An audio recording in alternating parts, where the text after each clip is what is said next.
Welcome to Sumathi சமையலறை. இன்னைக்கு என்னோட சமையலில் நான் பூரியும் உருளைக்கிழங்கு மசாலும் தாங்க செஞ்சு காட்ட போகிறேன்.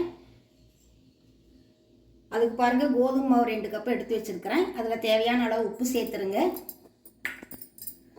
கொஞ்சமாக ஆயில் சேர்த்துக்கலாம். சேர்த்துட்டு மாவு நல்லா பெசரி கொடுங்க. இப்படி மாவு நல்லா பெசரி கொடுத்ததுக்கப்புறமா கொஞ்சம் கொஞ்சமாக தண்ணி சேர்த்து பிசைஞ்சிருங்க. அதிகமாக தண்ணி சேர்த்த வேண்டாம், கொஞ்சம் கெட்டியாக தான் பிசையணும். நாம்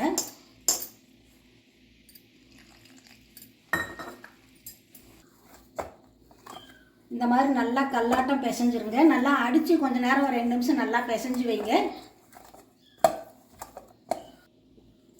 மாவு நல்லா பிசைஞ்சாச்சு பாருங்கள். இந்த மாதிரி கல்லாட்டம் இருக்கணும்.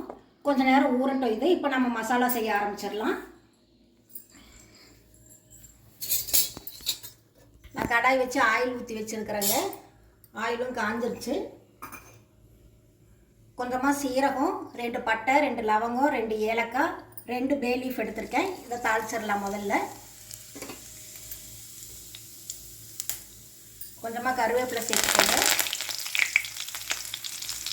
நான் பெரிய வெங்காயம் கட் பண்ணி வச்சுருக்கிறேன், அதையும் சேர்த்துடலாம். கூடவே 2 பச்சை மிளகாய் கட் பண்ணி வச்சுருக்கிறேன், அதையும் சேர்த்துருங்க.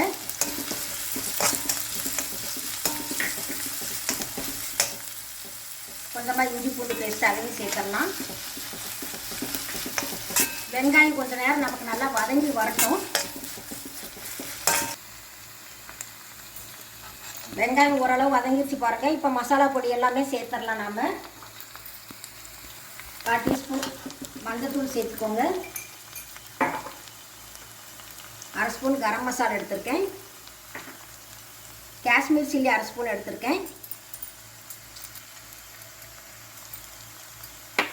தனி மிளகாத்தூள் 1 ஸ்பூன் எடுத்திருக்கேன்.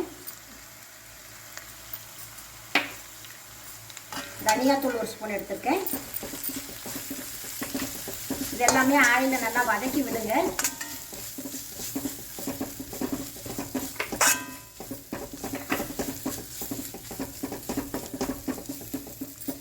நல்லா ஓரளவு ஆயிலே வதங்கினதுக்கப்புறம் ஒரு தக்காளி அரைச்சி வச்சுருக்கிறேன், அதையுமே சேர்த்துடலாம். நாம்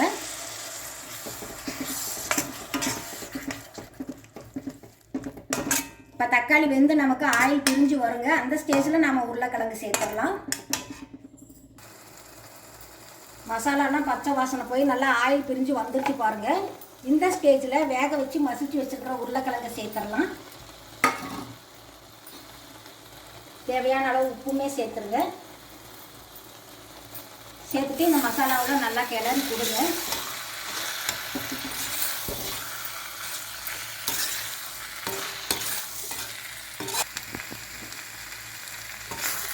இந்த மசாலாவிலேயே உருளைக்கிழங்கு ஒரு 2 நிமிஷம் நல்லா வதக்கி விட்டாச்சு பாருங்கள்.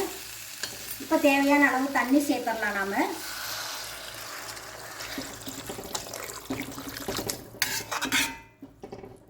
இந்த ஸ்டேஜில் உப்பு காரமெல்லாம் செக் பண்ணி பார்த்துக்கோங்க. இது நார்மலாக நாம் பண்ணுற உருளைக்கிழங்கு மசாலா கிடையாதுங்க. நார்த் சைடு பண்ணுற ஆலு சப்ஜி தான் இது. இதுவுமே பூரிக்கு நல்லாயிருக்கும். ஒரு தடவை நீங்களும் இந்த மாதிரி ட்ரை பண்ணி பாருங்கள். நல்லா கொதிச்சு வரட்டும். அதுக்கப்புறமா நம்ம இறக்கிடலாம். மசாலாவுமே நல்லா கொதிச்சு கெட்டியாகிடுச்சு பாருங்கள். இந்த ஸ்டேஜில் கசூரி மேத்தி இருந்ததுன்னா கொஞ்சம் நீங்கள் சேர்த்துக்கோங்க. நான் கசூரி மேத்தி இல்லாதனால கொஞ்சம் கிச்சன் கிங் மசாலா தான் கொஞ்சமாக சேர்த்துக்கிறேன். கட் பண்ணி வச்சுருக்கிற மல்லித்தலையை சேர்த்துட்டு நாம் அடுப்பை ஆஃப் பண்ணிடலாம்.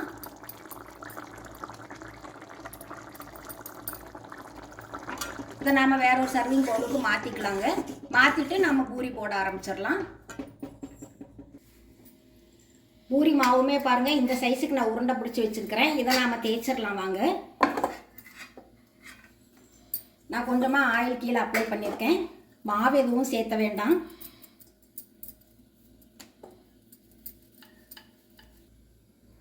மாவு எல்லாமே தேய்ச்சி வச்சாச்சு பாருங்கள். இப்போ பூரி பொரிக்கிறதுக்கு நான் ஆயில் ஊற்றி வச்சுருக்கிறேன் கடாயில். ஆயிலுமே நல்லா காஞ்சிருச்சு. இப்போ நம்ம பூரி பொரிச்சிடலாம்.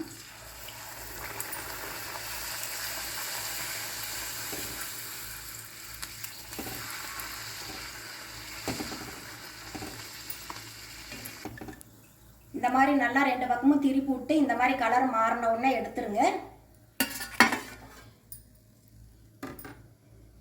அடுத்ததையும் போட்டுடலாம் நாம.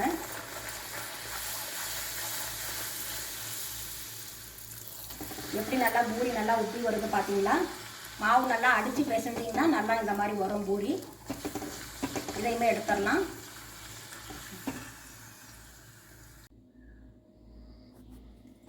பூரியும் ஆலு சப்ஜியும் சூப்பராக ரெடி ஆகிடுச்சு பாருங்கள். இது நார்த் சைடு பண்ணுற ஆலு சப்ஜி தான். நீங்களும் ஒரு தடவை இந்த மாதிரி செஞ்சு சாப்பிட்டு பாருங்கள். பூரிக்கு இது சூப்பராக இருக்கும்.